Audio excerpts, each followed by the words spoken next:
एक बार कच्चे पपीते की ये सब्जी बना के देख ली तो आप भी कच्चे पपीते की सब्जी के दीवाने हो जाएंगे। कच्चा पपीता जो कि बहुत कम लोग खाना पसंद करते हैं, लेकिन जानते सब होंगे कि कच्चा पपीता सेहत के लिए कितना ज़्यादा फ़ायदेमंद है, ख़ास तौर से पेट के लिए। तो कच्चे पपीते की शुरू करते हैं आज ये बहुत ही टेस्टी सब्जी की रेसिपी। इसको बनाने के लिए सबसे पहले हमें कच्चे पपीते को छीलना है, यानी कि इसके जो ऊपर का छिलका है उसे हम निकाल देंगे। और उससे पहले आप इसे अच्छे से धो लीजिए, क्लीन कर लीजिए, और उसके बाद आप इस छिलके को इस तरीके से छीलने वाले चाकू से या कट करने वाले चाकू से, जो भी आपको ईजी लगे उस तरीके से आप इसे छील सकते हैं। तो कच्चा पपीता जो है पूरे 12 महीने आपको सीज़न में मिल जाएगा। कच्चे पपीते से बहुत ज़्यादा हेल्दी और बहुत टेस्टी सब्जी बन जाती है। साथ में ही इसके अचार भी बनाए जाते हैं, इसकी चटनी भी बनती है। बहुत सारी अलग अलग रेसिपीज़ हैं जो कच्चे पपीते से तैयार की जाती है। लेकिन आज की रेसिपी जो है मैं आपके साथ शेयर कर रही हूँ, ये बहुत ही डिफरेंट, बहुत ज़्यादा टेस्टी है। तो बिल्कुल भी इसे स्किप मत कीजिए, इस पूरी रेसिपी को एंजॉय कीजिएगा। यहाँ पे छिलके अच्छे से छीलने के बाद, जब पूरे पपीते का हमने जो छिलका है वो छील लिया है, निकाल दिया है, इसके बाद इसे हम बीच में से कट कर रहे हैं। अब इसके अंदर निकलेंगे बीज, जैसे कि पपीते में निकलते हैं। तो एक कच्चा पपीता है तो इसके अंदर बीज भी कच्चे हैं, यानी कि बहुत ही छोटे साइज़ के हैं। क्योंकि जब पपीता पक जाता है, येलो हो जाता है, तो उसके बीज बिल्कुल ब्लैक और काले दिखते हैं। लेकिन ये कच्चा है इसलिए इसके बीज भी सफ़ेद हैं, कच्चे हैं। तो अब हम क्या करेंगे, पपीते को इस तरीके से आप लंबे लंबे पीसेस में कट कर लीजिए, इससे थोड़ा आपको इजी हो जाएगा। और जो इसके अंदर ये बीज हैं, ये आपको लेयर, एक वाइट लेयर जो दिख रही है, ये आपको चाकू से इस तरीके से निकालनी है। क्योंकि अगर बीज के साथ साथ ये लेयर सब्जी के अंदर आएगी तो ये हल्का सा कड़वापन ला देती है सब्जी के अंदर, जिसको निकालना बहुत ही ज़्यादा ज़रूरी होता है। अब इस तरीके से जैसे हम खरबूजा कट करके रख लेते हैं, ऐसे ही हमने पपीते के जो भी ये हैं पीस, इसको कट कर लिया है। अब हम क्या करेंगे, कद्दूकस लेंगे, और इसमें जो मोटे साइज़ का कद्दूकस होता है उधर की साइड से हम इसे कद्दूकस करेंगे। कद्दूकस करके आप अच्छे से इसको जो है लंबे लंबे इसके लच्छे बन के तैयार कर सकते हैं। और देखिए इसके लच्छे जो है ना बहुत ही अच्छे, एकदम टाइट टाइट लंबे लंबे बन के तैयार होते हैं। जिस तरीके से मूली के होते हैं ना, उसी तरीके से इसके भी लच्छे बन के तैयार हो जाएंगे। तो यहाँ पे आपको जो सभी कद्दूओं को, सभी पपैया को इसी तरीके से कद्दूकस करना है। और कद्दूकस करने के बाद ये सारा पपीता कद्दूकस हो जाएगा, तो उसके बाद हम आगे का प्रोसेस दिखाएंगे कि हमें इससे किस तरीके से रेसिपी तैयार करनी है। और बहुत टेस्टी, बहुत ही यम्मी जो सब्जी है बन के तैयार होती है। तो चलिए सारे जो पपीते हैं इनके हम कद्दूकस कर लेंगे। और कद्दूकस करने के बाद आपको इस तरीके से जो है कद्दूकस के लच्छे दिखाई देंगे। इसे मैं प्लेट से एक बड़े बाउल में ट्रांसफ़र कर लेती हूँ, क्योंकि इजी होगा मिक्स करने में, प्लेट में गिर सकता है। तो इसे हम बड़े बर्तन में डाल देंगे। और अब इसके बाद हम इसमें कुछ चीज़ें और ऐड करेंगे टेस्ट और फ्लेवर के लिए। तो यहाँ पे मैं इसमें डाल रही हूँ प्याज, आधी प्याज बारीक कट की हुई, एक हरी मिर्च इसमें वो भी बारीक कट की हुई। साथ में इसके अंदर डाल देंगे अदरक लहसुन का पेस्ट, 1/4 चम्मच, यानी कि मात्रा आपको ज़्यादा नहीं करनी, सिर्फ 1/4 चम्मच अदरक लहसुन का पेस्ट डाल दीजिए। इसके साथ ही इसमें हम डाल देंगे हरा धनिया। और ये चीज़ें डालने के बाद अब बारी आती है इसमें ड्राई मसालों की, जिसमें हम सबसे पहले ले रहे हैं बेसन। तो मैं यहाँ पे 2 बड़ी चम्मच जो है बेसन के इसमें डाल रही हूँ। इसके साथ ही बेसन डालने के साथ ही हम अब यूज़ करेंगे नमक, और नमक स्वाद के अनुसार डालिए। और जैसे कि सब चीज़ों में होता है, सब्जियों में ख़ास तौर से नमक डालने से सब्जी अपना पानी छोड़ने लगती है। इसके साथ ही हम डाल देंगे इसके अंदर 1/4 चम्मच हल्दी पाउडर। साथ में डाल देंगे इसमें हम किचन किंग मसाला, या आप कोई भी गरम मसाला इसके अंदर ऐड कर सकते हैं। इसके साथ ही हम डाल देंगे लाल सूखी पिसी हुई मिर्च। और ये सभी चीज़ इसमें डालने के बाद अब हम इसके अंदर इसे अच्छे से मिक्स करेंगे, सभी मसालों को बेसन के साथ मिक्स करके अब इसे हम पपीते के जो लच्छे हमने तैयार करे हैं उसमें हम मिक्स करेंगे। तो जैसे ही मसाला मिक्स होना शुरू होगा तो नमक की वजह से पपीता जो है वो पानी को छोड़ना शुरू कर देगा, जिससे कि सारा मसाला जो है इसमें आसानी से लग जाएगा, अच्छे से लिपट जाएगा। तो आप थोड़ा ऊपर नीचे करते हुए सभी पपीते के लच्छों पे ये मसाला लगा लीजिए अच्छे से। अब इसके बाद जब ये मसाला इस तरीके से अच्छे से बिल्कुल सब जगह लग जाएगा, तो यानी कि हमारे पपीते के जो लच्छे हैं वो बिल्कुल तैयार हैं बनने के लिए।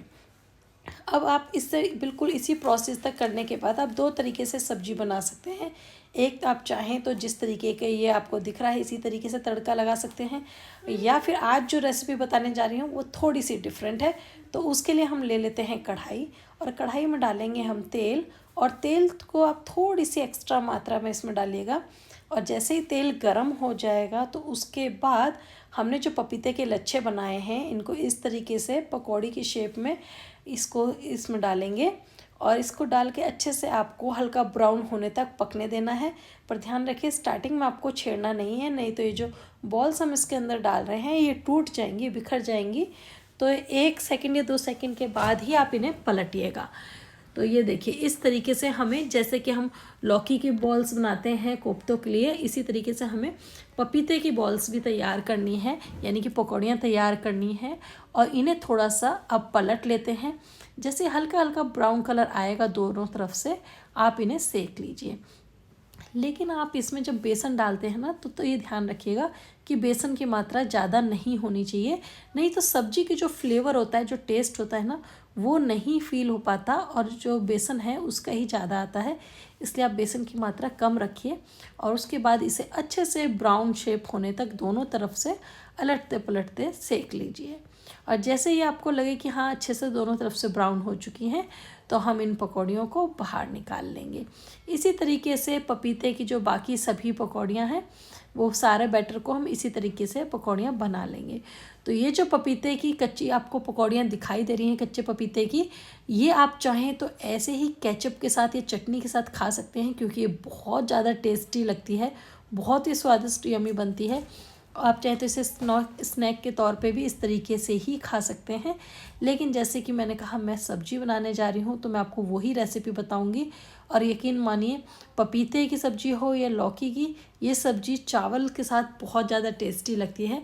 वैसे आप इसे पराठे पूड़ी के साथ भी सर्व कर सकते हैं। अब इसके बाद बचे हुए तेल में हमने जीरा और हींग ऐड कर दिया है। साथ में हम इसमें डाल देंगे एक प्याज बारीक कट की हुई। प्याज को हल्का सा भूनेंगे, और भूनने के बाद इसके अंदर डालेंगे अदरक लहसुन का पेस्ट, जो कि हम प्याज के बाद डाल रहे हैं, जिससे कि अदरक लहसुन का पेस्ट जले नहीं। तो प्याज को आप पहले भून लीजिए, उसके बाद इसमें हम अदरक लहसुन के पेस्ट को अच्छे से भून लेंगे। जब ये दोनों ही चीज़ें हल्की हल्की ब्राउन होती हुई आपको दिखाई दें, तो उसके बाद हम इसके अंदर ऐड करेंगे लाल मिर्च, हरी मिर्च बारीक कट की हुई। तो मैंने यहाँ पे 1 से 1.5 हरी मिर्च इसमें कट करके डाल दी हैं। इसके साथ ही हम डाल देंगे इसमें टमाटर, जो कि मैंने 2 टमाटर लिए हैं मीडियम साइज़ के। टमाटर की मात्रा थोड़ी सी सब्जी के अंदर ज़्यादा होती है तो और ज़्यादा टेस्टी बनती है ये। तो यहाँ पे अब इसे अच्छे से मैश होने देंगे टमाटर को। इसमें कोई सूखा मसाला नहीं डालना पहले।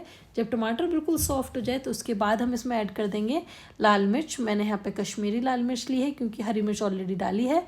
और इसके साथ डाल देंगे हल्दी पाउडर, साथ में डालेंगे गरम मसाला, और इसके साथ ही हम डालेंगे धनिया पाउडर, और साथ में स्वाद के अनुसार नमक। अब यहाँ पे सभी चीज़ें सूखे मसाले जाने के बाद सब चीज़ों को अच्छे से हम मिक्स कर देंगे। मिक्स करके आपको इसे मसाले को अच्छे से भूनना है, क्योंकि मसाला जितना अच्छे से भून लेंगे सब्ज़ी उतनी ही ज़्यादा टेस्टी बनेगी। तो मसाला अच्छे से भून लीजिए जब तक मसाला तेल नहीं छोड़ने लगे, यानी कि नीचे से जब कढ़ाई से चिपकता है ना, उस चिपके हुए मसाले को आपको छुड़ाना बहुत ज़रूरी है। और जब आपको लगे कि मसाला अच्छे से ड्राई हो गया है, अच्छे से बिल्कुल भुन गया है, तो उसके बाद हम इसमें डाल देंगे पानी ग्रेवी के लिए। अब इसे हम एकदम पतला कर लेंगे। मैं यहाँ पे 2 गिलास पानी डाल रही हूँ ग्रेवी के लिए, जो कि इनफ है। अगर आप चाहें तो और ज़्यादा भी डाल सकते हैं, क्योंकि ये जो सब्ज़ी है, ये जो पकौड़ियाँ हैं, ये ग्रेवी में जाने के बाद ग्रेवी को सोक कर लेती है, यानी कि लिक्विड को ख़त्म कर देती है। इस हिसाब से अगर आप थोड़ा एक्स्ट्रा पानी डालते हैं तो आपकी सब्ज़ी जो है बिल्कुल लिक्विड वाली, तरी वाली बन के तैयार होगी। तो यहाँ पे अच्छे से पानी डाल के इसे हम ढक देंगे जब तक इसमें एक उबाल नहीं आ जाता। और जैसे ही उबाल आएगा उसके बाद इसे खुला करके 2 मिनट तक और पकाएंगे।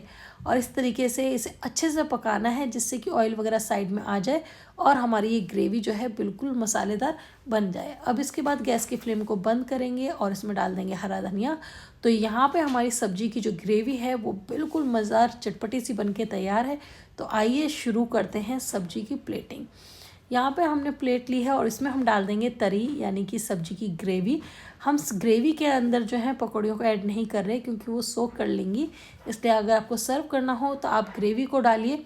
और ग्रेवी डालने के बाद उसके बाद आपको जो है पकौड़ियाँ हमने बनाई थी कच्चे पपीते की, वो यहाँ पे ऐड करनी है। एक एक करके आप यहाँ पर रखते चले जाइए। कच्चे पपीते की बहुत ही चटपटी टेस्टी सी पकौड़ियाँ, इसके अंदर बहुत सारे फ्लेवर हैं। आपको प्याज का, अदरक लहसुन का, इन पकौड़ियों के अंदर बहुत एक अच्छा फ्लेवर मिलने वाला है। और यकीन मानिए देखने में जितनी ज़्यादा टेस्टी लग रही है ना, यम्मी लग रही है सब्जी, उससे कहीं ज़्यादा ये स्वादिष्ट है खाने में। तो एक बार आप ये सब्जी को ज़रूर बनाइए, तभी आपको पता चलेगा कि कच्चा पपीता जिसे हम देखते ही डर जाते हैं कि नहीं इसकी सब्ज़ी नहीं खानी, यकीन मानिए आप खुद डिमांड करके ये सब्ज़ी कच्चे पपीता मंगाना शुरू कर देंगे क्योंकि ये बहुत ज़्यादा स्वादिष्ट, बहुत ज़्यादा यम्मी बनती है। अक्सर हम सबके घरों में लौकी के कोफ्ते आपने ज़रूर खाए होंगे क्योंकि सभी इंडियन घरों में ख़ास तौर से बनते ही बनते हैं। लेकिन जब लौकी के कोफ्ते खाने का मन नहीं होता और ख़ास तौर से सेहत और हेल्थ की बात होती है, तो आप कच्चे पपीते की इस सब्ज़ी को ज़रूर ट्राई कीजिएगा, आपको मज़ा आ जाएगा। मुझे ये सब्ज़ी ख़ास तौर से चावल के साथ बहुत पसंद आती है, लेकिन आप चाहें तो इसे पूड़ी पराठे किसी के साथ भी सर्व कर सकते हैं। आपको वीडियो कैसी लगी ज़रूर बताइएगा और चैनल को सब्सक्राइब और लाइक करना नहीं भूलिए।